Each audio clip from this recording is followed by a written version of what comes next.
नमस्कार बच्चों, हमारा आज का वीडियो कक्षा 9वीं की पाठ्य पुस्तक क्षितिज भाग 1 के पद्य खंड के अंतर्गत रसखान द्वारा रचित पाठ सवैये के बहुवैकल्पिक प्रश्नों पर आधारित है, जो आपके गहन अध्ययन के लिए उपयोगी सिद्ध होंगे।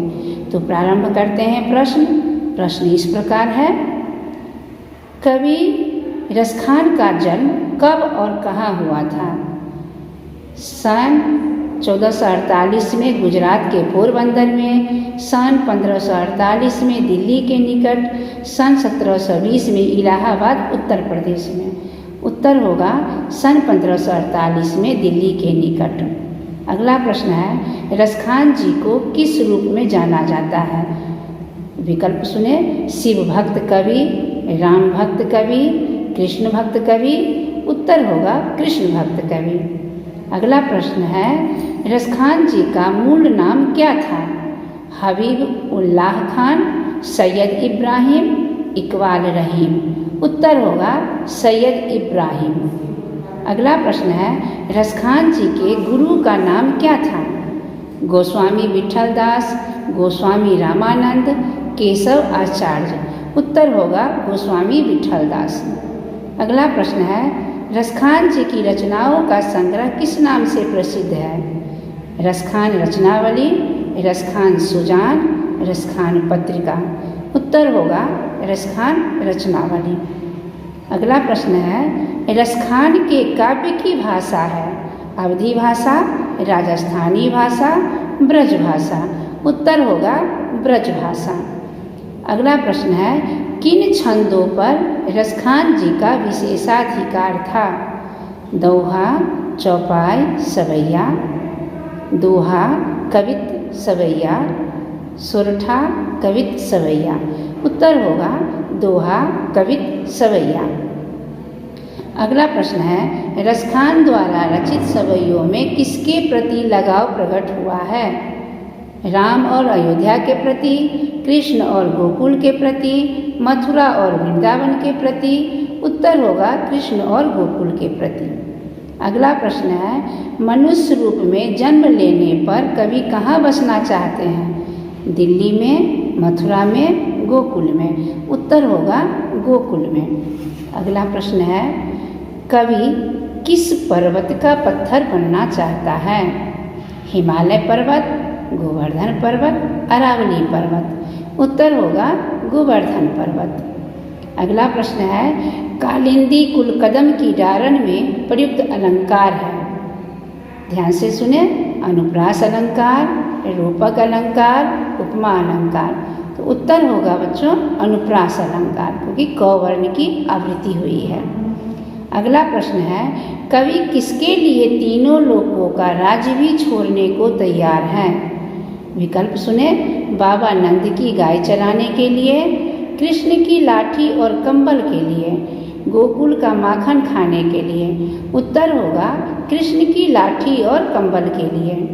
अगला प्रश्न है, कवि नंद की गाय चराने के लिए किसे त्यागने को तैयार है? आठों सिद्धियों और नवों निधियों का सुख, स्वर्ण महल का सुख, तीनों लोकों का राज्य। उत्तर होगा आठों सिद्धियों और नवों निधियों का सुख। अगला प्रश्न है, कवि करील की कटीली झाड़ियों पर क्या न्यौछावर करना चाहते हैं? रत्न जड़ित सिंहासन, कुबेर का खजाना, स्वर्ण निर्मित करोड़ों भवन। उत्तर होगा स्वर्ण निर्मित करोड़ों भवन। अगला प्रश्न है, सवैये में सखी के कहने पर गोपी क्या करने को तैयार है? श्री कृष्ण की बांसुरी बजाने की, श्री कृष्ण का स्वांग धरने की, गोकुल छोड़कर कहीं और चले जाने की।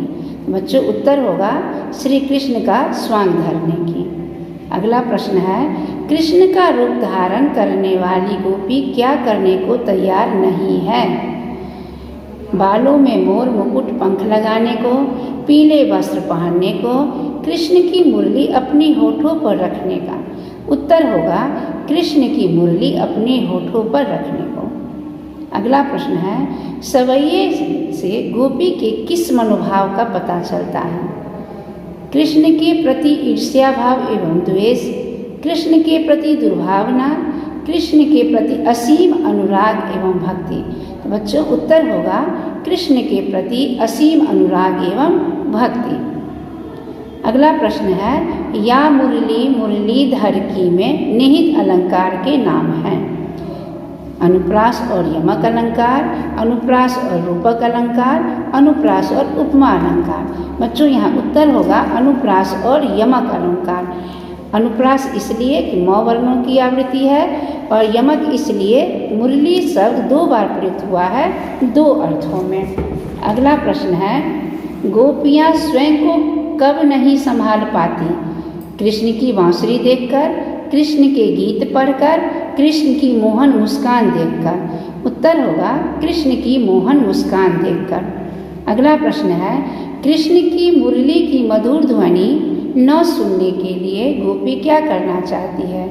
कमरा बंद कर लेना चाहती है, कानों में रुई डाल लेना, कानों में उंगली डालना। उत्तर होगा कानों में उंगली डालना।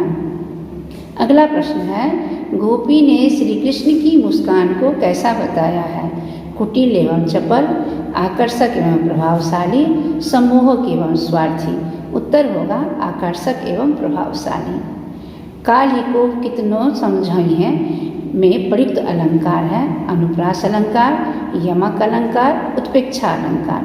यहाँ अनुप्रास अलंकार होगा क्योंकि कौ वर्णों की आवृत्ति हुई है। सवैयों के अनुसार गोधन के 2 अर्थ हैं, गाय और लोकगीत। गायों से प्राप्त धन और गीत, गाय और मक्खन। उत्तर होगा गाय और लोकगीत।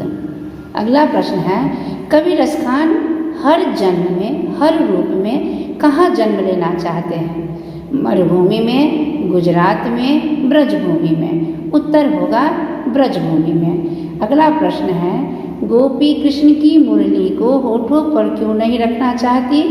कृष्ण की नाराजगी के डर से, मुरली के प्रति सौतिया डाह रखने के कारण, लोक लाज की वजह से। उत्तर होगा मुरली के प्रति सौतिया डाह रखने के कारण। अगला प्रश्न है, रसखान पशु रूप में नंद बाबा की गायों के साथ क्यों रहना चाहते हैं? कृष्ण का सानिध्य पाने हेतु, प्रतिष्ठा पाने हेतु, सुख पाने हेतु। बच्चों उत्तर होगा कृष्ण के सानिध्य पाने हेतु। अगला प्रश्न है, कृष्ण किस नदी के तट पर बाल सखाओं के साथ रास रचाया करते हैं? गंगा नदी, गोदावरी नदी, यमुना नदी। बच्चों उत्तर होगा यमुना नदी। अगला प्रश्न है, यमुना तट पर कृष्ण किस पेड़ पर बैठकर बांसुरी बजाते थे? नीम का पेड़, कदम्ब का पेड़, पीपल का पेड़। उत्तर होगा कदम्ब का पेड़। अगला प्रश्न है, भाव तो वो ही मेरो रसखानी सो काव्यांश में रसखानी किसे कहा गया है? विकल्प सुने, रसखान कवि को, श्री कृष्ण को, गोपियों को। उत्तर होगा श्री कृष्ण को। अगला प्रश्न है, टेरी का शाब्दिक अर्थ है पुकार कर बुलाना, चिल्लाना, रोना। उत्तर होगा पुकार कर बुलाना। तो बच्चों ये पाठ सवैये पर आधारित है। फिर हम मिलते हैं अगले पाठ के साथ। तब तक आप पढ़ते रहिए, लिखते रहिए, मुस्कुराते रहिए।